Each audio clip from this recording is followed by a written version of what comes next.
অমর একুশে বইমেলার 22তম দিন আজ। অমর একুশে বইমেলা থেকে যুক্ত হচ্ছেন আমাদের সহকর্মী সৌরভ আপ্পা এবং মাহফুজা বৃষ্টি। আমরা শুরুতেই চলে যাব সৌরভ আপ্পার কাছে। আপনাকে ধন্যবাদ। আজকে আপনি যেমন বলছিলেন অমর একুশে বইমেলার আজকে 22তম দিন এবং গতকাল থেকেই কিন্তু আমরা দেখেছি বইমেলায় প্রথম দিন থেকে যে একটা ব্যবসায় মন্দা বা প্রকাশক এবং বিক্রেতারা বলছিলেন তাদের যথেষ্ট পরিমাণ বাণিজ্য হচ্ছে না, গতকাল থেকে কিন্তু আমরা একটা গণমানুষের এবং পাঠকদের ঢল দেখেছি বইমেলায়। আজকে কিন্তু মোটামুটি সেটাকে আমরা জনসমুদ্র বলতে পারি।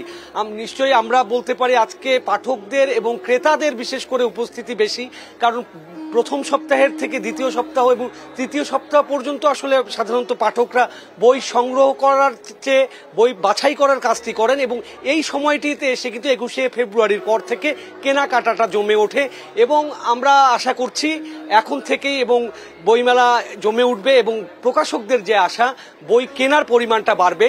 আমাদের সাথে এই মুহূর্তে আছেন কথা সাহিত্যিক বিনয় দত্ত, আমরা কথা বলতে চাচ্ছি তার সাথে। মেলায় একটি বই এসেছে আমরা যতদূর জানি, প্রথমে এই বইটির বিষয়ে আমরা জানতে চাচ্ছি। শুভেচ্ছা আপনাদেরকে। বইটি মূলত দাসের বলি তাসের দেশে, এটা হচ্ছে অনুগল্পের বই, সাথে ছোট ছোট কিছু গল্প আছে। ছোট ছোট শব্দের মধ্য দিয়ে যে গল্প বলা যায় সেই গল্প বলার প্রয়াসটাই হচ্ছে মূলত এখানে। এই বইটিতে আমি একটু নিরীক্ষাধর্মী কাজ করার চেষ্টা করেছি, যেমন ধরুন হচ্ছে প্রশ্ন করে করে গল্প বলা, বা ধরুন হচ্ছে একটা হুট করে পরিস্থিতি তৈরি করে সেখান থেকে গল্প শুরু করে দেয়া, বা দৃশ্যপট দিয়ে গল্প শুরু করে দেয়া। এইরকম অনেক ধরনের নিরীক্ষাধর্মী কাজ আমি এই বইতে করার চেষ্টা করেছি। এখানে সেই সব বিষয়গুলোকে উঠিয়ে আনা হয়েছে। ধরেন একটা রাষ্ট্র বা সমাজ ব্যবস্থা কি ধরনের হতে পারে, কেমন হওয়া উচিত, এটা যদি আমরা চোখ বন্ধ করে একটু চিন্তা করি, যেই ধরনের অসুবিধা বা সুবিধার কথা বলা হয় সেই সব বিষয় কিন্তু এখানে মিলে যাবে।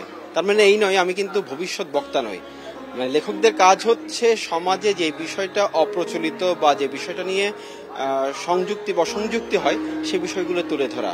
যেই বিষয়গুলো নিয়ে আমরা প্রতিনিয়ত ভাবি, কথা বলার চেষ্টা করি, বা ধরেন যেগুলো আমাদের বোধের জায়গাটা বারবার বলা উচিত, যেটা মনে করি আমরা মননের জায়গায় বলা উচিত, শিশুদের বিষয়গুলো বলা উচিত, সেই বিষয়গুলোকে মূলত আসলে নোটিস করা বলা চলে।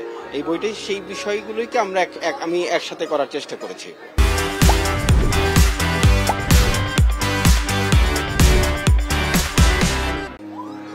শুভেচ্ছা এবং আপনার জন্য শুভকামনা। আর এইবারের বইমেলা আপনি কেমন দেখছেন? কারণ এবারের বইমেলায় আমরা বাংলা একাডেমি কর্তৃপক্ষ জানিয়েছে পরিসর কিন্তু অনেকটাই বেড়েছে এবং যে আয়তন, যে মেলার পরিধি সেটা অনেকটাই বেড়েছে। সরোয়ার্দী উদ্যানের একটা বড় অংশ জুড়ে মেলাটা হচ্ছে, বলা হচ্ছে যে নতুন প্রায় শতাধিক সংস্থা যুক্ত হয়েছে এই মেলার সাথে এবং পরিধি আসলেই বেড়েছে। কিন্তু সার্বিক পরিস্থিতি আপনার মতে কি, আপনি কেমন দেখছেন এবারের মেলাটিকে, কিভাবে দেখছেন? প্রতিবারই বাংলা একাডেমি তার জায়গা থেকে চেষ্টা করে নতুন নতুন কিছু সংযোজন করার, কিছু বিয়োজন করারও চেষ্টা করে। এই সংযোজন বিয়োজনের মধ্য দিয়ে ধরুন লিটল ম্যাক চত্বরটাকে যদি আরেকটু সুন্দর করে ঢেলে সাজানো যায়, এই দাবিটা আমাদের অনেক দিনের ছিল, যারা আমরা লিটল ম্যাক চত্বরে একদম নিবিষ্ট পাঠক বা ধরেন এই জায়গাটা দিয়ে আমরা কাজ করি, বা ধরেন শিশু প্রহরের জায়গাটা যদি, যেমন শিশুদের সময়টা আরো বেশি আমার মনে হয় বাড়ানো উচিত, আমার ব্যক্তিগত মতামত। কারণ হচ্ছে এখন যাদেরকে আমরা উদ্দেশ্য করে বইমেলা শুরু করেছি তার বড় অংশ জুড়ে কিন্তু শিশু। আমরাও বারবার বলছি শিশুরা যেন বই পড়ে, শিশুদের বইয়ের জায়গাটা যেন আরো বেশি সহজ হয়, সাবলীল হয়। যেমন কোন একটা কারিগরি কারণ বা ধরেন কোন একটা অর্থনৈতিক কারণে সিসিমপুরের জায়গাটা বন্ধ হয়ে গেছে। সিসিমপুর একটা বড় আকর্ষণের জায়গা ছিল কিন্তু শিশুদের জন্য, যে কোনো শিশুই বলতে পারেন, যেমন আমার বাচ্চা বলেন বা যে কোনো বাচ্চাই বলেন, সিসিমপুরের সেই হালুম টুকটুকি দেখার জন্য দূর দূরান্ত থেকে ছুটে আসে। তাইলে আমরা বিকল্প ব্যবস্থা কি রেখেছি বা ভাবা উচিত ছিল কিনা, এই বিষয়গুলো আমার মনে হয় অনেক বেশি জরুরি। আর আরেকটা বড় বিষয় হচ্ছে ধরেন এখানে মানে কয়েকজন বললেন এখানে কোনো ম্যাপ নেই, বা ম্যাপ থাকলে সেটা আসলে পর্যাপ্ত পরিমাণে জায়গাটা করা হয়নি। এগুলো হয়তো বাংলা একাডেমির আন্তরিকতার অভাব তা বলবো না, হয়তো বিষয়গুলো অনেক নতুন একটা ব্যবস্থা, সেই ব্যবস্থায় নতুনভাবে কাজ করতে গেলে অনেক রকমের জটিলতা হয়, সেই জটিলতা কাটিয়ে উঠবে বলে আমার বিশ্বাস, আমি এটা মনে করছি। আর সবচেয়ে বড় বিষয় হচ্ছে লেখক, প্রকাশক এবং পাঠকদের মিলন মেলা হচ্ছে বই মেলা। এখানে বই কেনার চেয়ে বড় বিষয় হচ্ছে আড্ডা দেওয়াটা বেশি জরুরি, যেন অন্তত আমি যা ভাবছি, একজন লেখক যা ভাবছেন, সেই ভাবনাটা যেন প্রকাশকের মধ্যে যেমন ধাবিত করে, এবং একইভাবে পাঠকরাও যেন ভাবিত করতে পারে। এই বইটা নিয়ে যেমন আমি কথা বলার সুযোগ পাচ্ছি, এইভাবে কি সবাই সুযোগ পাচ্ছে? বা ধরেন এই জায়গাগুলোকে অনেক বেশি মনে হয় আরেকটু ডেভেলপ করার সুযোগ আছে, ধুলোবালি নিয়েও আরো কাজ করার সুযোগ আছে। এইগুলো যদি একটু মাথায় রাখা যায়, হ্যাঁ, তাহলে আমার মনে হয় বইমেলা চত্বরটা আরো সুন্দর ও সাবলীল করা যায়।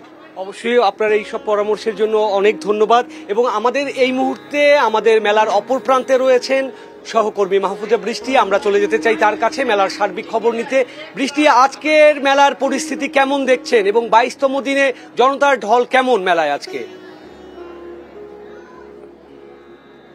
বাপ্পা, শুনছি আপনার কথা। এতক্ষণ আপনি বলছিলেন যে তার সাথে লেখকরা ছিলেন, আমার এই পাশেও আমার সাথে লেখক রয়েছেন। এবং যদি মেলার সার্বিক পরিস্থিতি আপনাকে আমি বলি, আজকে কিন্তু মেলার সার্বিক পরিস্থিতি অন্যান্য দিনের চেয়ে অনেক বেশি প্রাণবন্ত, স্বতঃস্ফূর্ত। কারণ আপনি দেখতেই পাচ্ছেন যে এই আমার পেছনে যে মানুষজনকে দেখছেন, এরা সকলেই কিন্তু বিভিন্ন জায়গা থেকে, দেশের বিভিন্ন প্রান্ত থেকে তারা কিন্তু এসেছেন। কিছুক্ষণ আগে কিন্তু একটু কথা বলার সুযোগ হয়েছিল। আমরা বিদেশি পর্যটকও এখানে পেয়েছি যারা আমাদের অমর একুশে বইমেলা দেখতে এসেছেন। গতকালকেই ছিল আমাদের আন্তর্জাতিক মাতৃভাষা দিবস এবং সেই সাথে শহীদ দিবস একই দিনে।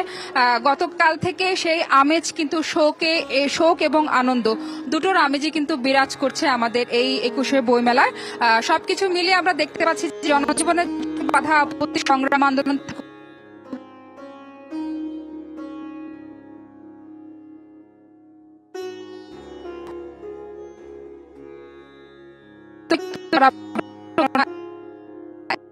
লেখক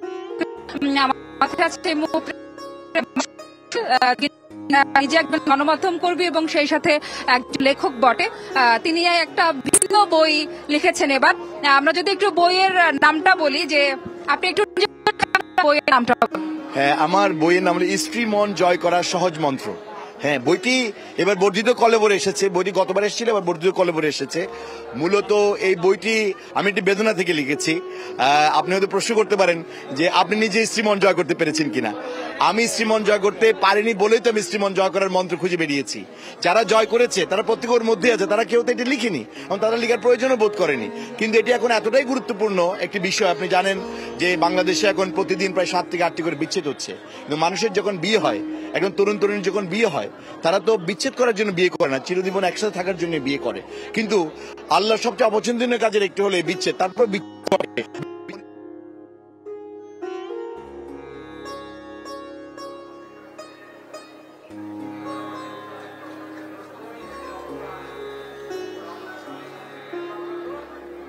বৃষ্টি, ধন্যবাদ আপনাকে আমাদের সাথে সংযুক্ত থাকার জন্য এবং মেলার সমস্ত খবরাখবর জানানোর জন্য। এবং এই মুহূর্তে আমরা আছি অমর একুশে গ্রন্থমেলার 22তম দিনে এবং আমাদের আজকের আয়োজন চলছে। এবং দর্শক, আমরা দেখাচ্ছিলাম মেলার সমস্ত খবর এবং এই মুহূর্তে মেলার যে পরিস্থিতি আমরা দেখছি, কিন্তু সময়ের সাথে সাথে দুপুর থেকেই যে ভিড় বেড়েছে এবং এই মুহূর্তে কিন্তু মেলা মোটামুটি জনসমুদ্রে পরিণত হয়েছে এবং রাজধানীবাসীর যে একমাত্র বিনোদনের স্থল এই মুহূর্তে এবং সবচেয়ে বড় আসলে সুস্থ একটি বিনোদনের জায়গা অমর একুশে বইমেলা, সেখানে কিন্তু ভিড় জমাচ্ছেন পরিবারের সবাইকে নিয়েই। এবং আমরা এই মুহূর্তে কিন্তু সব মিলিয়ে দেখতে পাচ্ছি যে আজকের এই মেলা কিন্তু চলছে এবং এই মেলা দর্শকদের সমাগম বাড়ছে সময়ের সাথে সাথে এবং আশা করা যাচ্ছে এই সাথে সাথে মেলা চলতে থাকবে এবং পাঠক এবং ক্রেতাদের যে সম্মিলন সেটি ঘটতে থাকবে এবং সেই সাথে প্রকাশকদের যে আশা, সেই আশা চলতে থাকবে এবং বই বিক্রির পরিমাণ বাড়তে থাকবে। দিশা, এই মুহূর্তে অমর একুশে বইমেলা থেকে এই ছিল আজকের 22তম দিনের সর্বশেষ সংবাদ। 22তম দিনের অমর একুশে বইমেলার চিত্র জানাচ্ছিলেন আমাদের সহকর্মীরা। আপনাদেরকে অসংখ্য ধন্যবাদ।